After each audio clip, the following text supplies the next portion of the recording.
Jadi hari ini materi hari ini kita membahas tentang bagian dari design thinking, tahapan ideate dan ke tahapan define ya, tahapan define. Jadi ini model design thinking dari IDEO. Jadi ini juga sudah sering saya jelaskan. Ada tahapan inspiration, ideation, sama implementation yang kalau versinya Stanford itu ada 5 gitu ya, ada 5. Oh sorry, ini HCD proses, sorry, HCD. Jadi Human Centered Design Process dari IDEO, jadi bukan design thinking.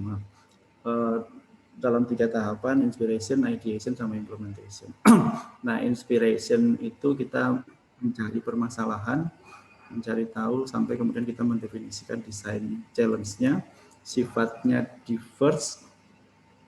Diverse itu artinya banyak, meluas, itu mencari inspirasi dari banyak orang atau dari banyak problem yang ada. Kemudian kita converse, menyempit untuk mendefinisikan problem apa yang akan kita selesaikan dan ide apa yang akan kita gunakan untuk menyelesaikan permasalahan itu. Ya.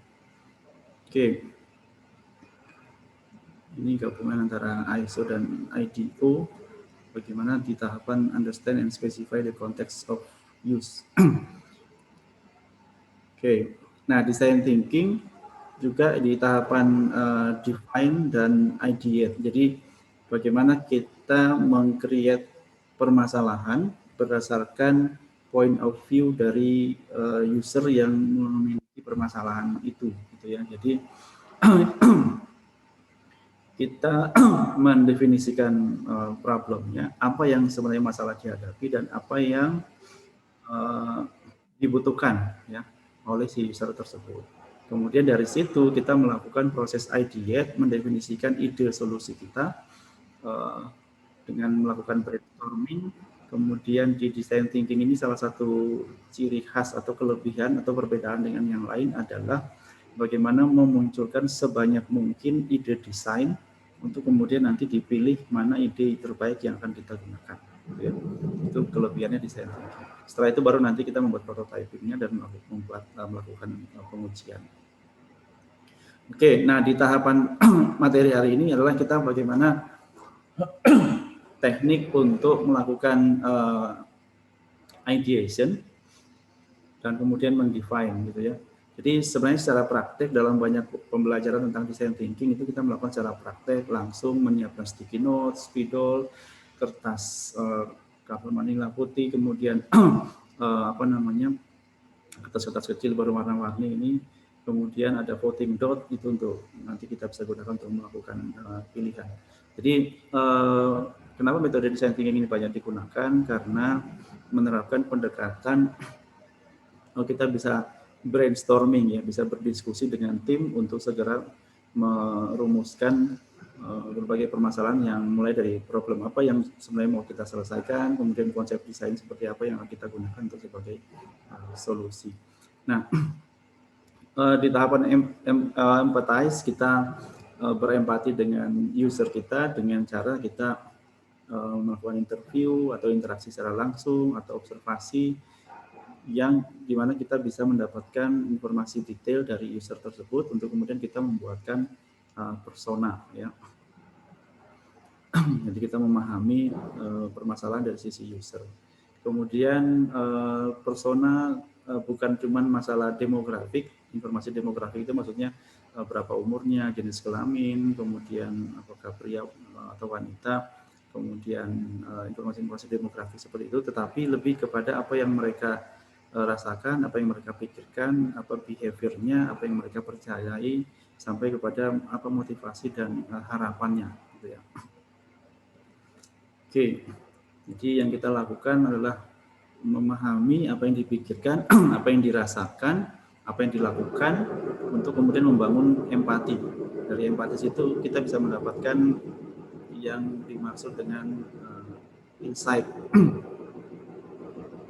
Ini ada back sound-nya, basic-nya. Dari insight kita akan mendapatkan opportunity ya, untuk kemudian memunculkan ide-ide baru terkait dengan solusi yang akan kita berikan. Nah, kemudian dari prototipe yang dihasilkan, bagaimana kita kembali mencoba itu ke sisi personanya atau usernya tadi untuk menjustifikasi apakah prototipe yang kita buat berdasarkan ide kita itu bisa memenuhi harapan dari persona yang tadi kita gunakan sebagai orang yang kita interview. Oke, kemudian dari situ juga kita bisa membuat empathy map. Sudah ada tutorialnya bagaimana membuat empathy map, silakan dipelajari dan ini nanti yang akan dihasilkan dari pekerjaan kelompok. Jadi empathy map lanjutan dari persona yang kemudian kita buat dalam sebuah semacam map yang itu nanti bisa kita memahami apa yang dipikirkan dan dirasakan oleh si usernya, apa yang mereka lihat selama ini, apa yang mereka dengar, apa yang mereka katakan dan lakukan, dan ada problem apa yang dihadapi, sisi aspek pain-nya, kesulitannya, dan gain atau harapan, keuntungan, manfaat atau solusi apa yang diharapkan dari si user tersebut. Oke. Apa yang mereka lihat termasuk environment, lingkungannya, teman-temannya, kemudian apa yang mereka dengar, apa yang dikatakan temannya, dikatakan bosnya, dikatakan influencer, dan seterusnya. Oke, jadi silakan bisa dipelajari contoh bagaimana membuat empathy map berdasarkan persona orang yang kita interaksi lebih jauh untuk menggali permasalahan. Kemudian, ya ini penjelasan lebih detail, silakan nanti bisa dipelajari bagaimana mendefinisikan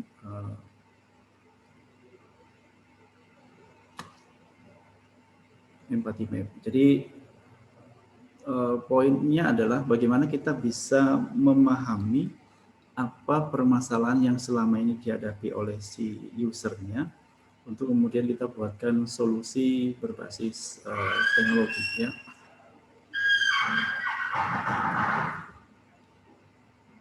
Sebentar Pak Dekan. Ya, jadi intinya kita bisa mendapatkan problem, permasalahan, frustasi atau pain ya yang dihadapi oleh si persona tadi ya. Dari situ kemudian nanti bagaimana kita bisa membuat solusinya. Ini contohnya. Kemudian kita mendefinisikan insight statement, temuan-temuan penting yang kita dapatkan dari hasil interaksi kita. Kemudian bisa dikelompokkan berdasarkan tema tertentu, kemudian pilih insight atau tema yang akan jadi fokus permasalahan yang akan diselesaikan.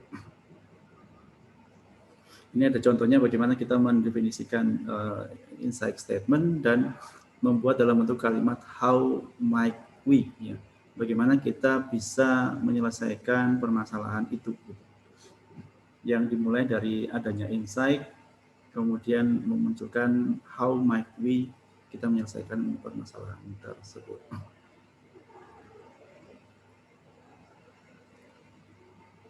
Oke, sementara ada contohnya untuk mendefinisikan kalimat how might be ya.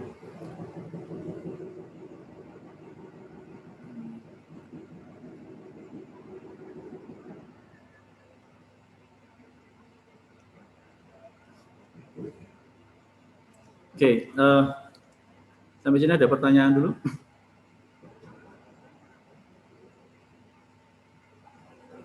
Ada template-nya nanti yang sudah saya share untuk bagaimana membuat kalimat how might we-nya. Kemudian kita lanjut di slide itu tentang user journey. Mungkin saya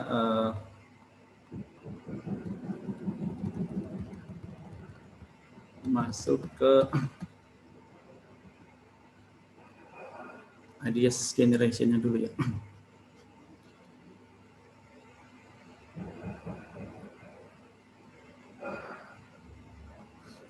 Oke, jadi setelah kita mendefinisikan persona dan empathy map, tahap selanjutnya kita melakukan ideas generation, membangkitkan ide. Tetapi sebelum masuk ke sana, itu kita akan mendefinisikan berbagai permasalahan tadi itu dalam berbagai mapping-mapping atau gambar-gambar yang untuk pemodelan. Jadi ini rules untuk bagaimana kita melakukan brainstorming. Jadi kita melakukan diskusi, sehingga design thinking itu sebenarnya bukan metode yang dikerjakan oleh satu orang, tetapi metode yang dikerjakan oleh tim, gitu ya. Sehingga ada proses brainstorming atau diskusi untuk kemudian mencari solusinya. Jadi misalkan yang pertama, jangan membuat penilaian dulu. Jadi jangan berpikir solusi seperti apa yang mau kita buat, tapi kita kumpulkan dulu berbagai macam ide yang ada, kemudian kita gali ide dari setiap orang, kemudian tetap fokus pada permasalahan, membahas hanya satu topik pada saat diskusi, kemudian menggunakan visualisasi, mapping, sehingga itu lebih mudah untuk kita memahami sesuatu dalam bentuk visualisasi. Kemudian makin banyak ide makin baik. Itu kelebihan di dalam design thinking adalah banyak ide yang kita munculkan. Jadi sekali lagi yang namanya desain itu bukan satu desain, bukan satu ide, tapi banyak desain yang kemudian kita pilih, kita menentukan mana yang terbaik yang akan kita gunakan. Gitu ya. Jadi nggak ada sebenarnya yang namanya rancangan antarmuka itu kemudian sekali bikin terus jadi, gitu. Tidak, itu harus berdasarkan ide yang iteratif, ya. Dan mungkin ide masukan dari banyak orang. Oke, tekniknya How Might We ini bisa dengan menggunakan tadi sticky note, kemudian kita masing-masing orang menuliskan, kemudian kita bisa menempelkan di papan, kemudian nanti kita menggabungkan ide-ide serupa sehingga nanti mengelompok ide-ide dengan tema-tema tertentu, kemudian masing-masing orang mereview ide-ide yang sudah terkumpul dan bisa menambahkan ide baru, kemudian kita diskusikan untuk menemukan ide yang paling baik, dan jika terjadi deadlock kita bisa voting ide yang paling banyak dipilih. Oke, nah ilustrasinya seperti ini. Makanya kenapa di kelas-kelas design thinking, di kelas perancangan UX, atau di perusahaan yang menerapkan perancangan UX itu banyak ada sticky note kayak gini ya, ditempel-tempel di papan. Saya pernah berkunjung ke perusahaan, ke kantornya Blibli.com, kemudian kantornya apa lagi ya, BCA, di mana timnya itu di ruangan kerjanya ya kayak gini, ada tempel-tempelan di tembok gitu. Karena memang untuk berdiskusi, brainstorming antar anggota dalam tim. Kemudian dari sini, dari misalkan ide yang sudah kita pilih, kita bisa membuat interaction map. Interaction map ini menggambarkan aktor-aktor yang terlibat dan aksi yang dilakukan oleh tiap aktor yang terkait ide untuk solusi. Nah, untuk membuat interaction map, kita harus mendefinisikan siapa aktornya, kemudian apa yang dilakukan oleh si aktor tersebut, dan apa goals-nya. Yang penting itu goals-nya sebenarnya. Jadi seperti ini misalkan, ini satu sistem misalkan bagaimana pasien bisa melakukan terapi atau konsultasi ke dokter dengan berbasis satu bisnis proses seperti ini. Jadi ada pasien, ada dokter, ada koordinator, ini yang mungkin mengatur penjadwalannya. Kemudian si pasien membuat perencanaan, kemudian disesuaikan dengan jadwalnya dokter, kemudian jadwalnya ditentukan, kemudian bisa memulai terapi. Ini namanya interaction map. Atau contoh yang lain, ini satu sistem penjualan kopi lah ceritanya gitu ya. Jadi ada tamu datang, dia masuk di front desk, ya memberikan informasi di front desk, kemudian ada robotnya yang memproses, kemudian ada bystander ini orang yang memproses pemesanannya yang kemudian di delivery ke guest-nya. Nah, ini namanya interaction map. Sebelum itu mungkin ada satu lagi yang harus kita pahami. Ini ada di slide-nya tentang saya buka dulu ya, di slide tentang map itu. Oke, ini dari slide yang tentang mapping.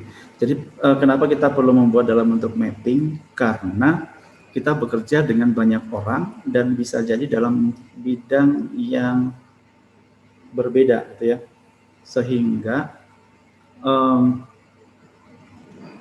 karena kita bekerja dengan banyak orang dalam bidang yang berbeda, sehingga menggunakan visualisasi akan lebih mempermudah pemahaman antar anggota dalam tim, gitu ya. Sehingga menggunakan gambar-gambar itu menjadi penting.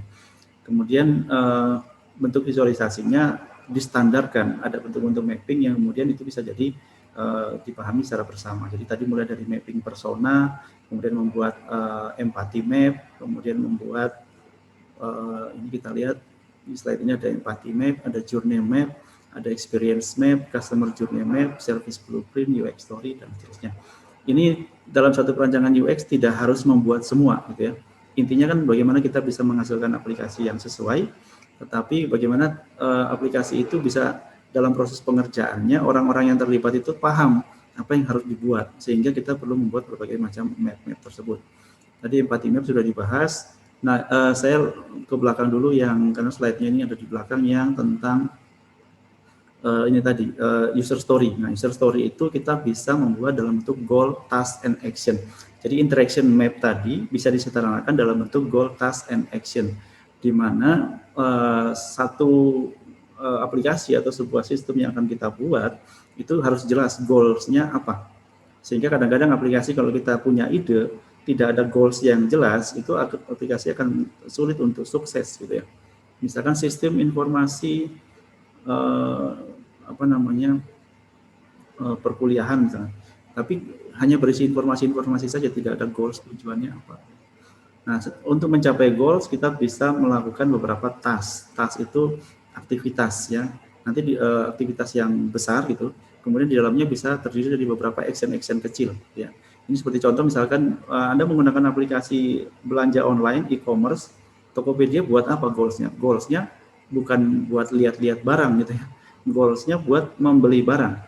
Untuk bisa membeli barang, apa task-nya? Oh, task yang harus saya lakukan adalah satu, saya harus pilih barangnya. Setelah saya pilih, saya cocok, saya masukkan ke chart belanja. Setelah itu saya task-nya ya, task setelah itu saya bayar. Task selanjutnya adalah apa? Misalkan saya konfirmasi pembayaran atau saya konfirmasi penerimaan barang. Nah, untuk bisa mencari barang ada beberapa action. Saya bisa searching dengan cara input kata kunci atau pilih kategori dan seterusnya. Nanti akan kita coba lihat contohnya. Oke, jadi dari membuat goal, task, and action ini, kemudian kita bisa juga membuat interaction map, ya interaction map seperti yang tadi. Nah, yang lebih sederhana untuk bisa kita implementasi adalah membuat yang namanya user journey map. Menurut saya, user experience itu kuncinya di sini. Kalau kita bisa membuat user journey map-nya dengan bagus, gitu ya. Karena dari persona, dari empathy map itu tadi kita cuma tahu apa sih permasalahannya. Tapi kemudian ketika kita ingin memberikan satu solusi sistem, ini sudah masuk ke tahap ideate ya.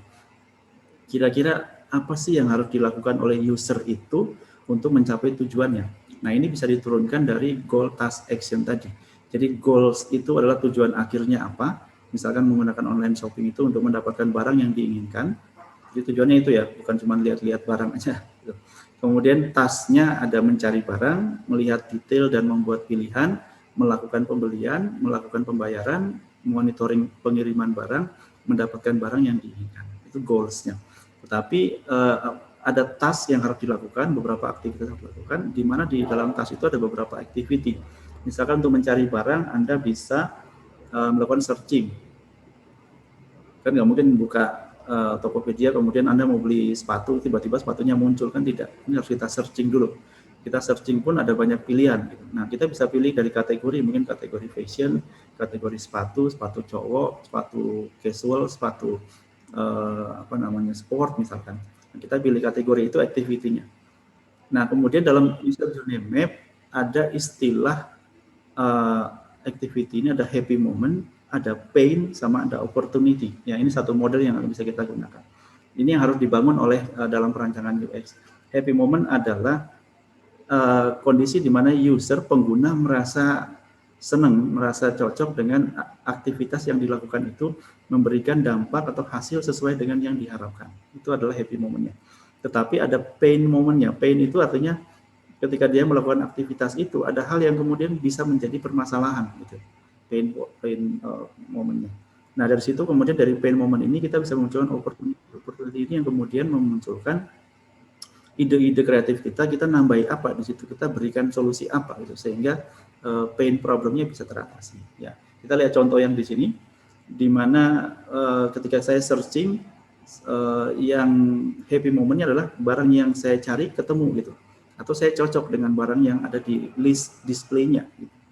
Tetapi ada pain problemnya, pain momennya adalah barang yang saya cari tidak ditemukan, gitu. Atau pain problemnya adalah terlalu banyak produk, gitu. Saya memilih yang mana, gitu. Nah, sehingga ini memunculkan opportunity bagaimana misalkan membuat ranking berdasarkan rating, atau ada recommended seller misalkan, atau ya perusahaan pasang iklan gitu supaya produknya muncul di paling atas gitu ya. Nah, ini kemudian di setiap task ada activity-nya. Ini tidak lengkap ya, artinya belum, dalam artian ini bukan yang versi lengkapnya, tapi saya gunakan sebagai contoh saja.